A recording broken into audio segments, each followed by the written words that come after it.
Esse texto de Efésios capítulo 2, verso 8, ele é maravilhoso, porque ele vai nos falar dessa graça de Deus. Vamos ler juntos? Diz assim: porque pela graça sois salvos, mediante a fé, e isso não vem de vós, é dom de Deus. Amém. Palavra do Senhor Jesus Cristo, né?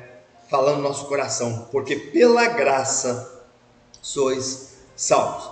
Estamos no mês de outubro, mês em que nós comemoramos a reforma protestante lá do século XVI, especialmente no dia 31 de outubro, né? Nós comemoramos o dia da reforma, e o reverendo Hernandes Dias Lopes disse algo sobre a reforma que eu gostaria de ler para você, a respeito da reforma protestante do século XVI. Diz assim o reverendo Hernandes: a reforma do século XVI não foi uma inovação, uma coisa nova, mas foi uma restauração.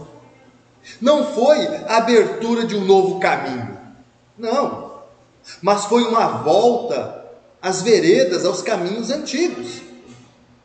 A reforma do século XVI não foi a introdução de um novo evangelho, não, mas foi uma volta ao evangelho nas suas origens.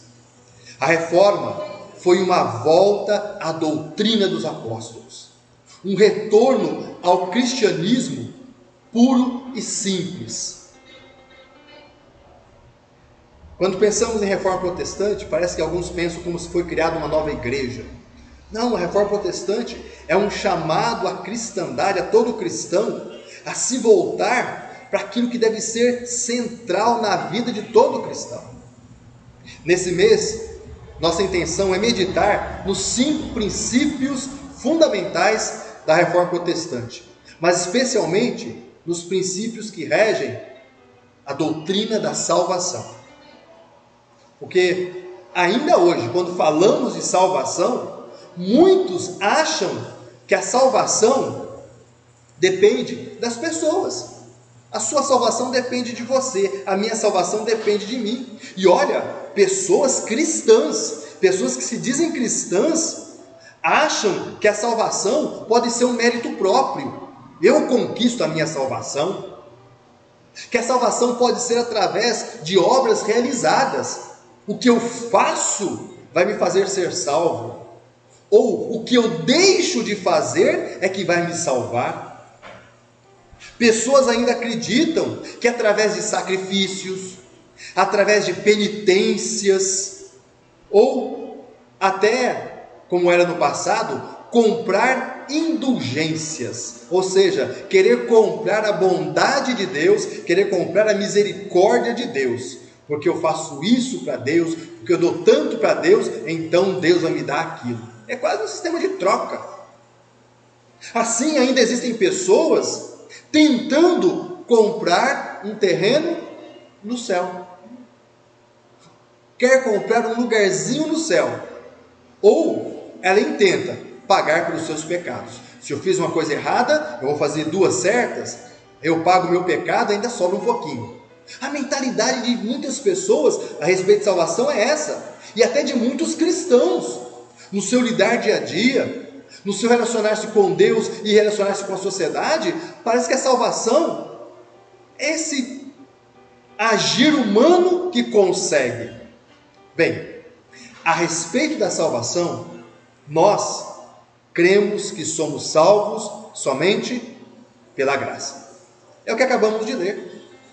Nós cremos que nós somos salvos somente pela graça de Deus, porque é isso que nós lemos na palavra de Deus. É isso que nós vemos na Bíblia Sagrada. O que você leu comigo aí em Efésios capítulo 2, verso 8, primeira parte. Porque pela graça sois salvos. E assim ensinaram os reformadores. E assim ainda hoje nós cremos que o pecador, ele é salvo unicamente porque Deus é gracioso e porque Deus dá ao pecador a sua graça. Quando falamos de graça, você tem que lembrar, graça não é o nome da vizinha do pastor. Vai chamar graça, não chama? Chama graça. Não. Graça deve ser alguma coisa alegre, não. Quando falamos de graça nesse texto aqui, falamos de Deus agindo ao favor do ser humano, agindo ao favor das pessoas, sem essas pessoas merecerem nada. Porque elas não podem conquistar aquilo que vem de Deus, porque elas não podem comprar aquilo de Deus. Se Deus concede, Ele está concedendo porque Ele é gracioso, é pela graça. Deus é soberano, Deus é misericordioso, Deus é bondoso. Deus quer nos salvar. Ponto. Tudo está na mão de Deus. Tudo é ação de Deus. A salvação é uma obra graciosa de Deus e não é obra do ser humano. Não tem envolvimento nenhum de qualquer ser humano que não seja o próprio Deus, feito gente na pessoa de Jesus Cristo. Qual é o papel do ser humano então? Queridos, é isso que nós precisamos fortalecer em nossas mentes, fortalecer em nosso credo e transmitir isso para as pessoas. Porque nós cristãos hoje estamos sendo zombados, estamos sendo até combatidos, porque muito do cristianismo de hoje tem sido deturpado, e deturpado no que é básico.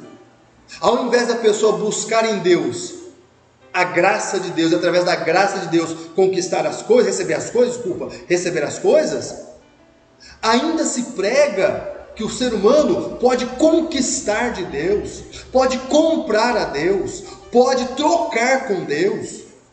Porque se eu estou dentro da igreja, então Deus vai me abençoar. Quem pensa que está dentro da igreja vai ser abençoado porque está dentro de uma igreja, não entende a graça de Deus. É por isso que a Bíblia Sagrada mostra que nós, seres humanos, não temos nada para oferecer a Deus.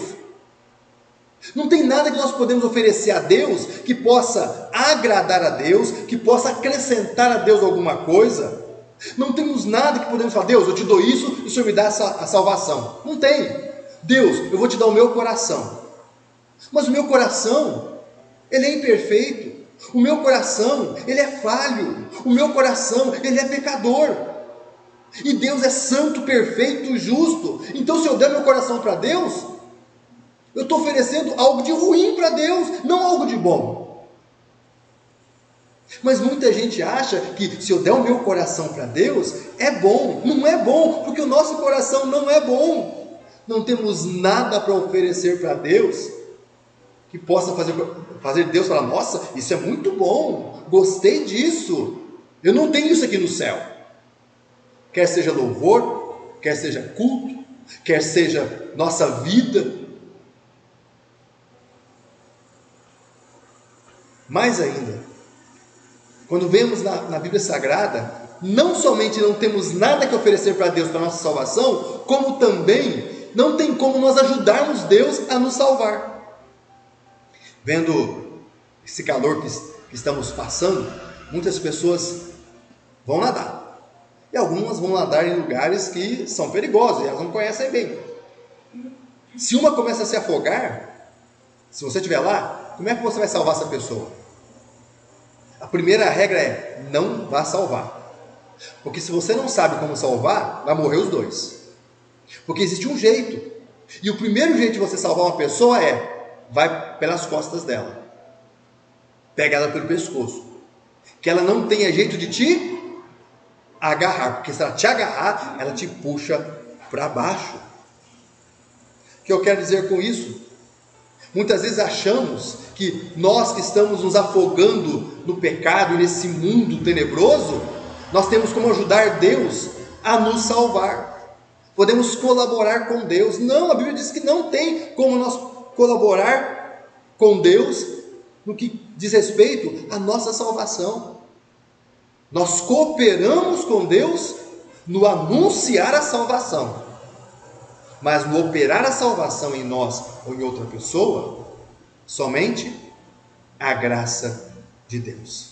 Todo ser humano. A Bíblia diz que todo ser humano está morto nos seus delitos e pecados. E uma pessoa morta faz o quê? Respira, fala. Se falar, sai correndo. Ou ajuda a levantar, que ela não está morta, né? Morto não faz nada. Espiritualmente a Bíblia diz que todo ser humano está morto nos seus delitos e pecados. Não pode fazer absolutamente nada para ter vida, para ser salvo. Somente pode esperar que a graça de Deus, o favor de Deus lhe traga vida. Romanos capítulo 11, verso 6. Abra sua Bíblia nesse texto, por favor. Romanos 11, 6. E eu quero ler esse texto, e eu quero que você perceba como esse texto diz, que é pela graça. Qualquer mensagem, qualquer pregação, qualquer música, qualquer pessoa, por mais inteligente que seja, que diga que nós podemos alcançar nossa salvação, alguma coisa além, que ajude a graça de Deus. Romanos 11,6 diz assim: se é pela graça, já não é pelas obras. Do contrário, a graça já não é graça. Você entendeu? Paulo está falando, olha, se a nossa salvação é pela graça de Deus, então não existe ação nenhuma nossa. Nenhuma boa ação vai nos fazer ser salvos, vai nos fazer merecer alguma coisa de Deus, porque é graça. E se é graça, então, porque a partir do momento que existe a ideia que eu posso colaborar, que eu posso pagar, que eu posso trocar, que eu posso fazer alguma coisa, já deixa de ser graça. Deixa de ser graça. E é isso que muita gente, por não entender, e talvez nós, por falta de anunciarmos com mais vigor, muita gente está sendo enganada em muitas igrejas pseudo-cristãs, porque aquelas igrejas estão cobrando aquilo que Deus dá por sua graça. De graça recebestes, de graça dai. Efésios capítulo 2, que nós lemos, verso 8 e 9, Paulo é muito claro, a Bíblia Sagrada é muito clara, dizendo, pela graça sois salvos, mediante a fé. Fé é algo abstrato, você não pega a fé com a mão, você não fala, vou te dar um pouquinho mais de fé, quem dá a fé para nós é Deus. Pela graça sois salvos, mediante a fé, e isso não vem de você, não vem de vós, é um presente de Deus, é um dom de Deus, não vem de ações, de obras, para que ninguém se glorie. Já viu alguém se gloriar em oração diante de Deus? Deus, porque eu, é o fariseu da história da parábola de Jesus, né? O fariseu publicano. Nós temos que tomar cuidado com isso, e temos que alertar as pessoas disso. Na Reforma Protestante, enquanto muitos batiam no peito, no eu, Deus levantou homens, mulheres, servos dele, para dizer, não, se tudo que recebemos de Deus é pela graça, não porque merecemos. Deus nos dá graça, de graça, vem dele, não porque fazemos alguma coisa. Eu vi uma história, li, mas faz tempo, que diziam, na época da Reforma, na Idade Média, que quando você desse uma moeda, colocasse lá no gasofilácio uma moeda, em prol de uma alma de um parente seu que morreu, o tilintar daquela oferta tirava a pessoa do purgatório. O que tirava a pessoa do purgatório? Seu dinheiro. Você tirava. E se você não tivesse muito, coitadinho do resto da família que estava lá. Mas é isso que o ser humano faz até hoje. Tenta alcançar aquilo que é de Deus, não recebendo da graça dele, mas tentando trocar, comprar, conquistar. Vem de Deus, é presente de Deus, não vem das suas ações, para que você não se glorie dizendo, Deus, eu conquistei a minha salvação. A salvação é obra graciosa de Deus. Só que eu preciso lembrar mais uma coisa, através de Jesus Cristo. Uma coisa que ainda pessoas não se entregam a essa graça maravilhosa, ou não se entregaram, porque acham que essa graça, ela vem como mágica, ou vem através de qualquer coisa. Vem de Deus, mas pode vir através de Maria, de João, de Pedro, José. Não, a Bíblia diz que a graça de Deus, ela vem através só de uma pessoa, que é a pessoa de Jesus Cristo. Sem Jesus, tudo é desgraça, tudo está fora da graça. A graça de Deus se manifesta plena, maravilhosa e poderosa na pessoa de Jesus Cristo. João capítulo 1, verso 17. Se você quiser ler comigo, João capítulo 1, verso 17.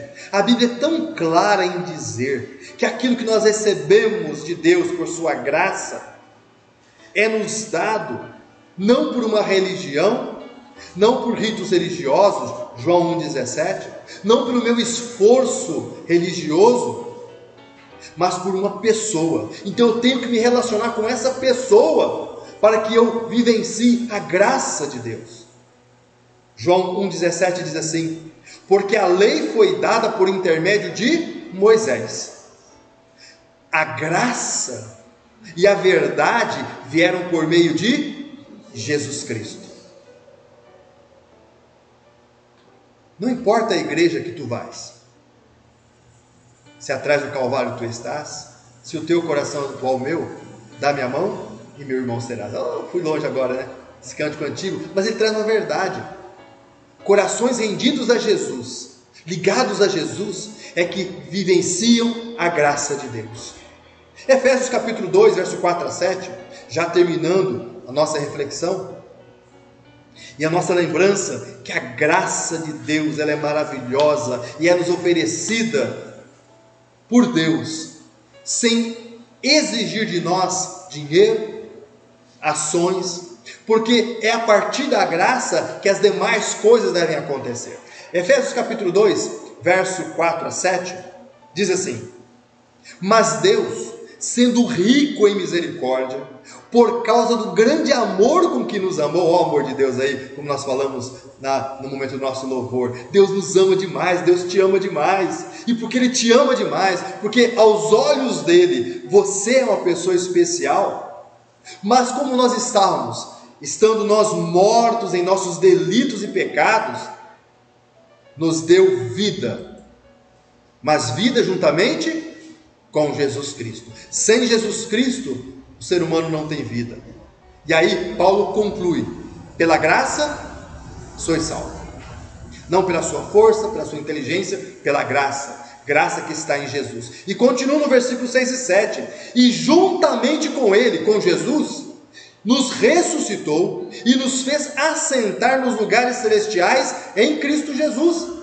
Se Deus abrisse os seus olhos espirituais agora, você que aceitou a graça, você que recebeu essa graça, você vai se ver aonde? No céu, do lado de Deus. Mas não precisa ser santo, para estar do lado de Deus precisa ser santo, mas a graça de Deus em Cristo Jesus nos santifica. Porque Ele fez isso, verso 7, para mostrar nos séculos vindouros a suprema riqueza da sua graça, em bondade para conosco. Mas isso está em quem? Em Cristo Jesus. Nós brincamos, antes de começarmos o curso, nós brincamos, falando a respeito de um pastor, apóstolo, conhecido no Brasil inteiro, que fala que faz e acontece. Ele faz e acontece. A Bíblia fala, não, nenhum ser humano faz e acontece para Deus.